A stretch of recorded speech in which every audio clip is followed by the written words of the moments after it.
Dieu, viens à mon aide. Seigneur, à notre secours.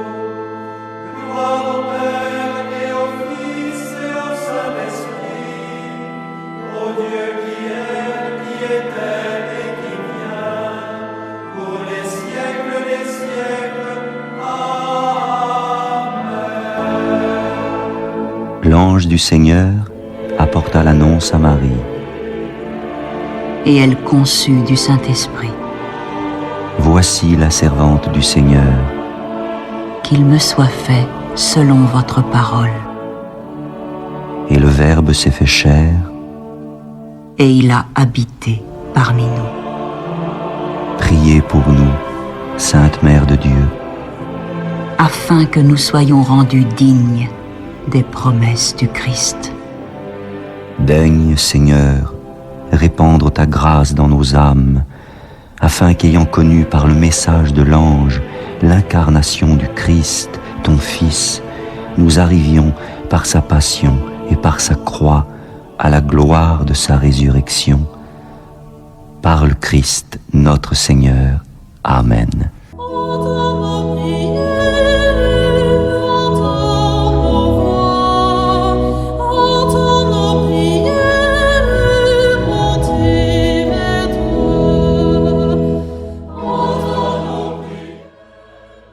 Seigneur, dans le silence de ce jour naissant, je viens te demander la paix, la sagesse, la force. Je veux regarder aujourd'hui le monde avec des yeux tout remplis d'amour, être patient, compréhensif, doux et sage, voir au-delà des apparences tes enfants, comme tu les vois toi-même, et ainsi ne voir que le bien en chacun. Ferme mes oreilles à toute calomnie. Garde ma langue de toute malveillance.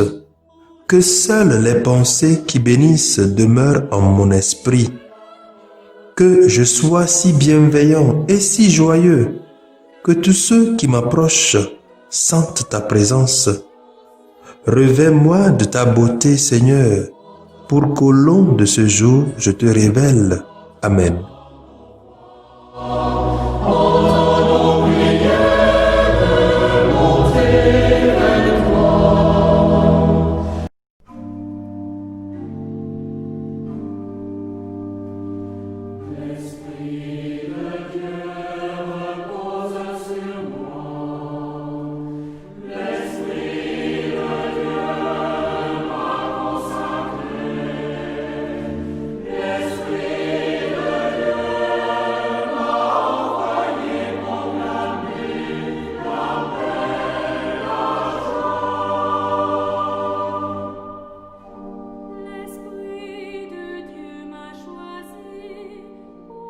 Lundi 31 août 2020. Les tests sont lus par la sœur Modeste Baguedou, NDA, et le diacre Nestor Pala Chao, SMA, commenté par le père Yves Jogli, SMA.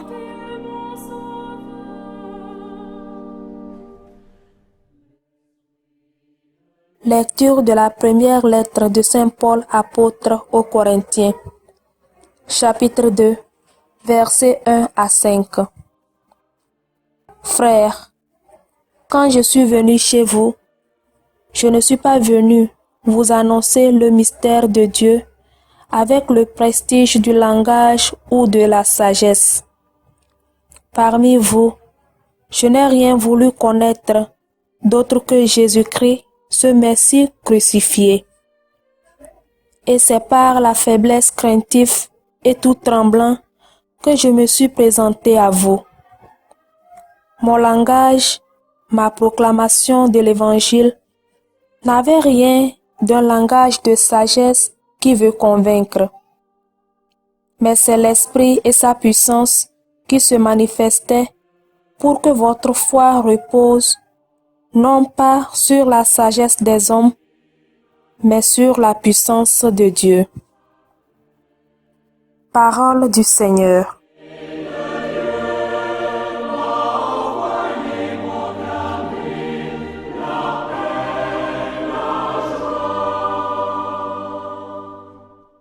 Le psaume responsorial est le psaume 118. De quel amour, Seigneur, j'aime ta loi. De quel amour j'aime ta loi. Tout le jour je la médite.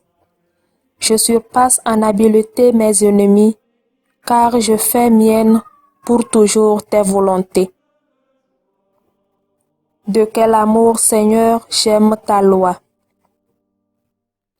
Je surpasse en sagesse tous mes maîtres, car je médite tes exigences. Je surpasse en intelligence les anciens, car je garde tes préceptes. De quel amour, Seigneur, j'aime ta loi. Des chemins du mal, je détourne mes pas, afin d'observer ta parole. De tes décisions, je ne veux pas m'écarter, car c'est toi qui m'enseignes. De quel amour, Seigneur, j'aime ta loi.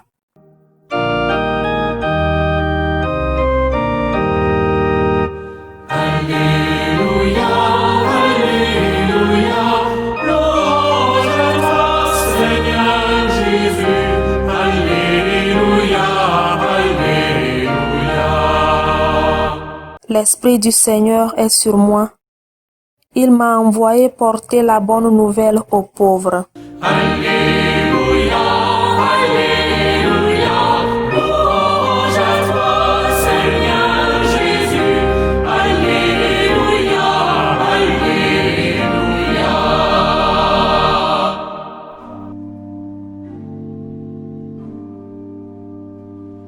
Le Seigneur soit avec vous. Évangile de Jésus-Christ selon Saint Luc, chapitre 4, versets 16 à 30.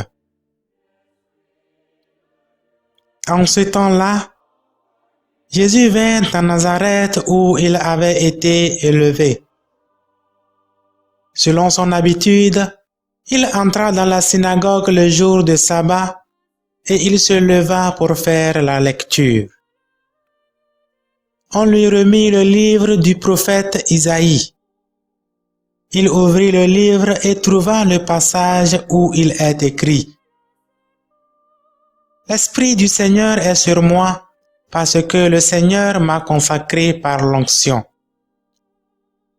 Il m'a envoyé porter la bonne nouvelle aux pauvres, annoncer aux captifs leur libération et aux aveugles qu'ils retrouveront la vue, remettre en liberté les opprimés, annoncer une année favorable accordée par le Seigneur. » Jésus referma le livre, le rendit au servant et s'assit. Tous dans la synagogue avaient les yeux fixés sur lui. Alors il se mit à leur dire: « Aujourd'hui s'accomplit ce passage de l'Écriture que vous venez d'entendre. » Tous lui rendaient témoignage et s'étonnaient des paroles de grâce qui sortaient de sa bouche.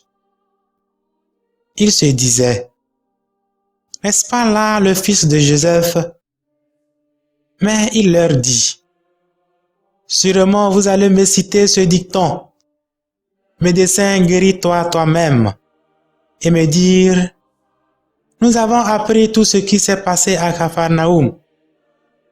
Fais donc de même ici dans ton lieu d'origine. » Puis il ajouta: Amen, je vous le dis, aucun prophète ne trouve un accueil favorable dans son pays.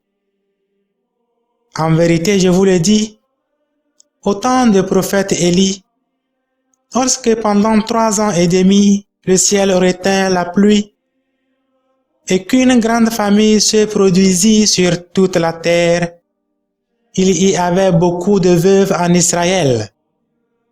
Pourtant, Élie ne fut envoyé vers aucune d'entre elles, mais bien dans la ville de Sarepta, au pays de Sidon, chez une veuve étrangère. Au temps du prophète Élisée, il y avait beaucoup de lépreux en Israël, et aucun d'eux n'a été purifié, mais bien Naaman le Syrien. À ces mots, dans la synagogue, tous devinrent furieux et se levèrent, poussèrent Jésus hors de la ville et le menèrent jusqu'à un escarpement de la colline où leur ville est construite pour le précipiter en bas. Mais lui, passant au milieu d'eux, allait son chemin. Acclamons la parole de Dieu.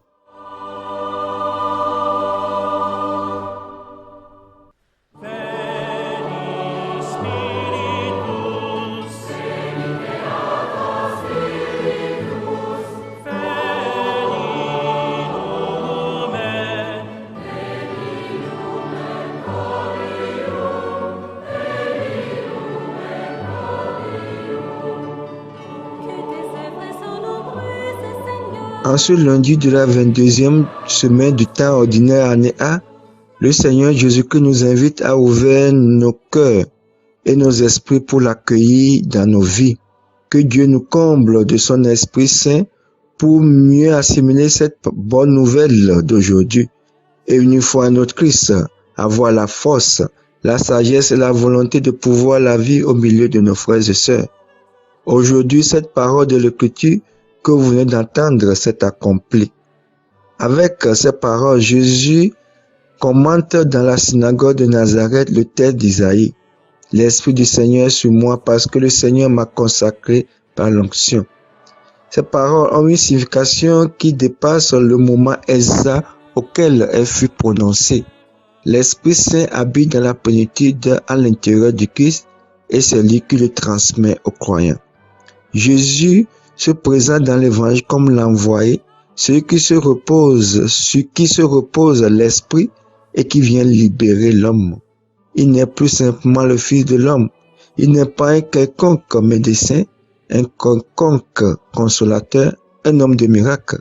C'est le Messie premier annoncé. Il est loin de Dieu, de Sauveur. Par lui, le salut est arrivé dans nos vies, dans nos maisons. Et sitôt que Dieu se révèle, l'homme, tout homme prend une nouvelle dimension. Aujourd'hui, cette écriture est accomplie pour vous qui l'attendez, car l'accueil du consacré par l'Esprit permet à l'homme qui reçoit la parole d'avoir part à cette consécration. La révélation de Jésus en sa qualité de Messie Sauveur est révélation de l'homme justifié par l'Esprit. Jésus annonce l'accomplissement en lui de toutes les promesses de Dieu par des paroles et des signes de salut adressés à tous les hommes et toutes les femmes. Le Concile Vatican II présente le baptême en ces termes. Les baptisés par la régénération et l'onction du Saint-Esprit sont consacrés pour être une demeure spirituelle.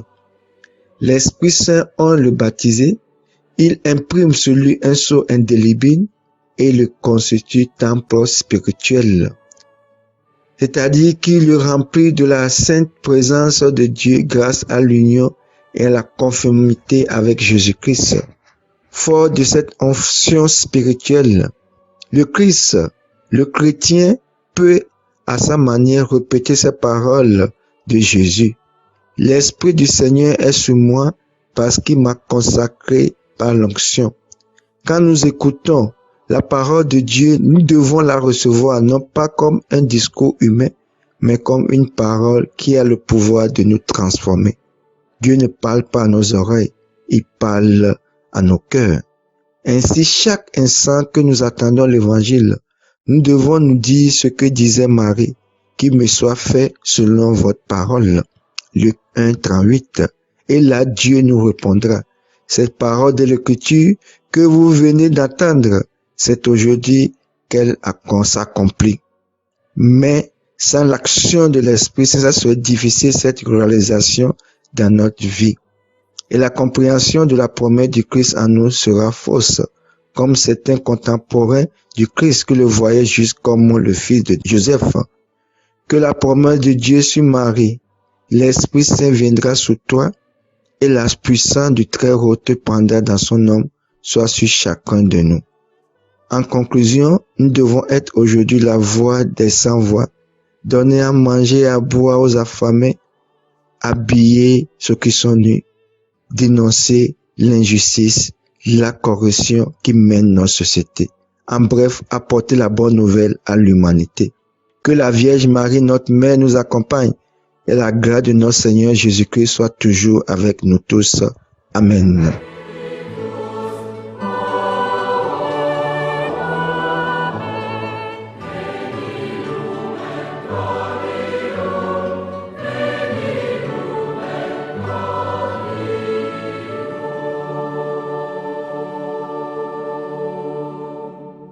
Le Seigneur soit avec vous.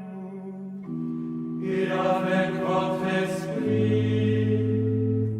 Que Dieu Tout-Puissant vous bénisse, le Père, le Fils et le Saint-Esprit.